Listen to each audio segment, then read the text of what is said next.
आपका स्वागत है। फिर से मैं आ चुका हूँ झारखंड की तमाम छोटी खबरों को लेकर के।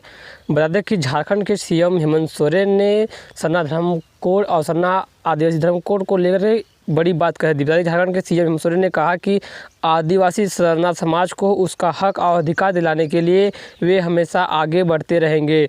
विधानसभा से सरना आदिवासी धर्म कोड का प्रस्ताव पारित होने पर मिलने पहुंचे राष्ट्रीय आदिवासी सरना धर्म रक्षा अभियान के प्रतिनिधिमंडल से मुख्यमंत्री की यह बात हुई। बता दें कि आदिवासी धर्म रक्षा अभियान के संगठनों ने मुख्यमंत्री हेमंत सोरेन के प्रति आभार प्रकट किया। उन्हें शॉल ओढ़ाकर सम्मानित किया।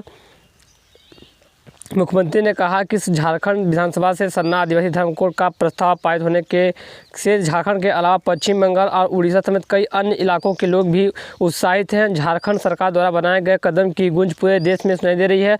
उन्होंने कहा कि आदिवासी सरना धर्म कोड लागू करने में अभी भी कई अड़चनें हैं। तो ऐसे में झारखंड के सीएम मुख्यमंत्री सोरेन ने कहा कि आदि समाज को राष्ट्रीय स्तर पर एकजुट होने की ज़रूरत है। बदलते वक्त के साथ आदिवासी समाज का सैन्य प्रतिनिधित्व पंचायत में से आगे निकलकर राष्ट्रीय स्तर पर बढ़ रहा है।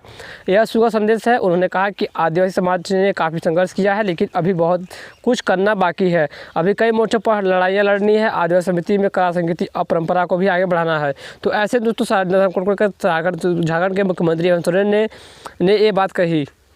तो वहीं बता दें धनतेरस पर झारखंड में 600 करोड़ से अधिक खरीदारी हुई है। धनतेरस का उत्साह कोरोना के साथ में भी धनतेरस का उत्साह दिखा। झारखंड के धनतेरस पर जमकर खरीदारी हुई।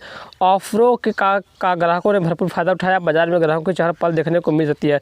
चाईबासा के बाजार में धनतेरस पर 45 करोड़ की हुई धनवर्षा। गुरुवार को धनतेरस के अवसर पर चाईबासा शहर में जमकर धनवर्षा हुई है। दरअसल कोरोना को भूल कर भी वहाँ पे सभी लोगों ने झारखंड में धनतेरस का पूरा लाभ उठाया। लगभग सभी दुकानों में जमकर ग्राहकों की भीड़ लगी हुई थी, जिसमें चाईबासा समेत पश्चिमी सिंहभूम जिले भर में 45 करोड़ के आसपास का कारोबार होने का अनुमान लगाया जा रहा है।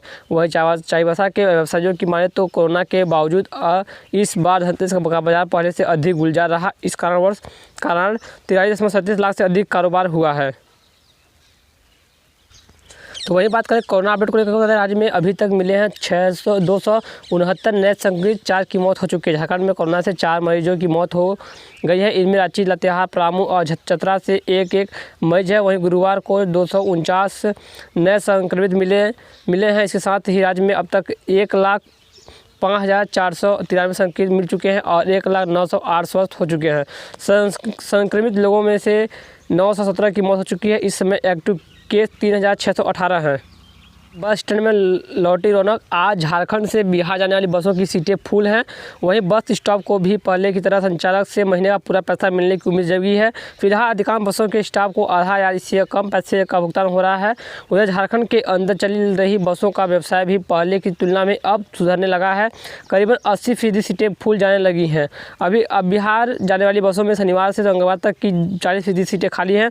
वहीं स्टैंड में बसों की पूछताछ के लिए भी लोग पहुँच रहे हैं। छठ के लिए बुधवार को बसों के लिए सीटों की अग्रिम बुकिंग भी शुरू हो गई है। जानकारी के मुताबिक छठ के समय बिहार व यूपी के लिए झारखंड में से करीब 225 बसों का पहचान होगा। इस दौरान बसों में काफ़ी भीड़ होने का अनुमान लगाया गया है। तो वही बता दें कि सरना समाज के हक अधिकार के लिए रुकेंगे नहीं कदम, हेमंत सोरेन ने कहा। बता दें कि मुख्यमंत्री हेमंत सोरेन ने कहा कि सरना आदिवासी धर्म कोड का प्रस्ताव झारखंड विधानसभा से पारित कराने के बाद भी कई लड़ाइयाँ लड़नी बाकी है। केंद्र सरकार से हर हाल में यह प्रस्ताव लागू कराना है और साथ में बता दें कि धर्म कोड शामिल बता दें कि उसके बाद भी आगामी जनगणना में सरना आदिवासी धर्म कोड शामिल होगा। धर्म कोड लागू कराने के लिए राज्य सरकार से विस्तृत कार्य योजना तैयार की गई है। आदिवासी सरना समाज को उसका हक और अधिकार दिलाने के लिए हम हमेशा आगे बढ़ते रहेंगे। श्री सोरेन विधानसभा सरना आदिवासी धर्म कोड का प्रस्ताव पारित होने पर मिलने पहुंचे राष्ट्रीय आदिवासी सरना धर्म रक्षा अभियान के प्रतिनिधिमंडल से बात कर रहे थे।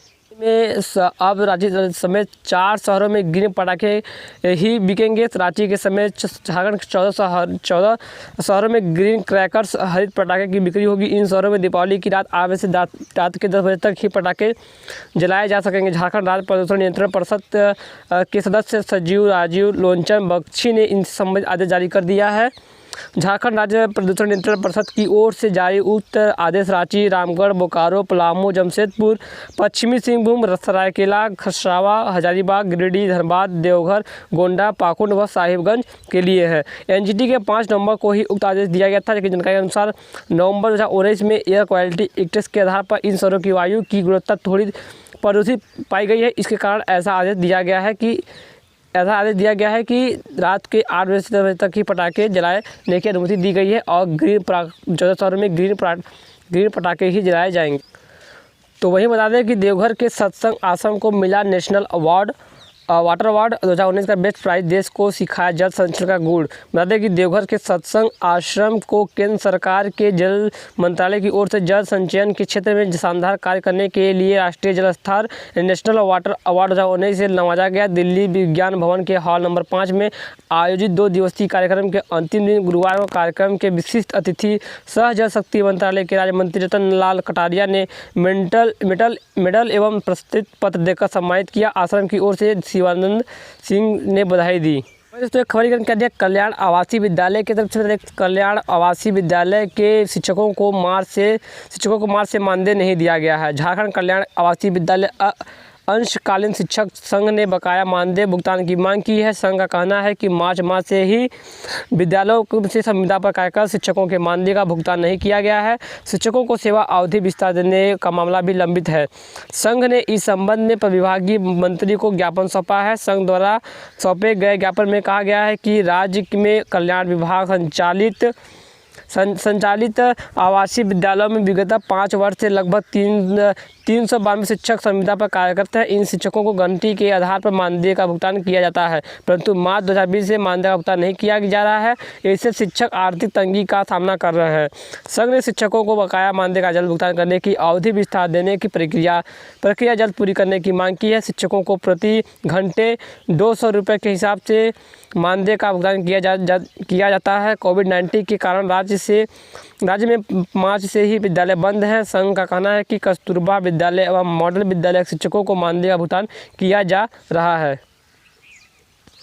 तो वही खबर का है, रांची एयरपोर्ट की तरफ से रांची एयरपोर्ट से 5 और विमानों की उड़ान को मंजूरी दे दी गई है। अब यहाँ से 17 फ्लाइट चलेंगी। 16 नवंबर से सुबह 10 से शाम 6 बजे तक उड़ानों पर रोक है। झारखंड सरकार ने रांची एयरपोर्ट से 5 और विमानों के परिचालन की अनुमति दे दी है। इसके साथ ही अब रांची से रोजाना 17 विमान उड़ान भरेगा। अभी यहाँ से दिल्ली, मुंबई, बेंगलुरु, हैदराबाद और कोलकाता के लिए 12 विमान सेवाएं हैं। कोरोना काल में राज्य सरकार ने रांची से सिर्फ 10 विमान सेवाएं ही चलाने की अनुमति दी थी। पर्व त्योहार यात्रियों की लगातार बढ़ती संख्या के कारण रांची एयरपोर्ट अथॉरिटी को सरकार ने मंजूरी दे दी है। इसी बीच रांची एयरपोर्ट से 16 नवंबर से 15 जनवरी तक सुबह 10 से शाम 6 बजे तक विमानों के परिचालन पर रोक लगा दी गई है। यहाँ रनवे रिकॉर्पोरेटिंग का काम होना है। यह काम दिन में ही हो सकता है। एयर इंडिया ने विमानों का समय बदल दिया गया है। यानी एयर इंडिया ने पहले ही अपने विमान सेवाओं के समय में बदलाव कर रखा है। एयर इंडिया की फ़्लाइट दिल्ली से शाम 5:20 पर उड़ान भरेगी और रात 7:05 बजे रांची पहुंचेगी। रांची से शाम 7:45 पर उड़ान भरेगी और 9:50 पर दिल्ली पहुंचेगी। यह व्यवस्था 16 नवंबर से लागू होगी। तो दोस्तों यही थी कुछ आज की ताज़ा खबरें जो कि झारखंड तरफ से आई थी। तो हमें उम्मीद है कि इससे खबर पाने के लिए हमारे चैनल को सब्सक्राइब जरूर कीजिएगा, क्योंकि रोजाना ही मैं आप सबके लिए ऐसे खबर लेकर के आते रहता हूँ। तो फिर मिलते हैं नए खबरों के साथ। तब तक के लिए जय हिंद।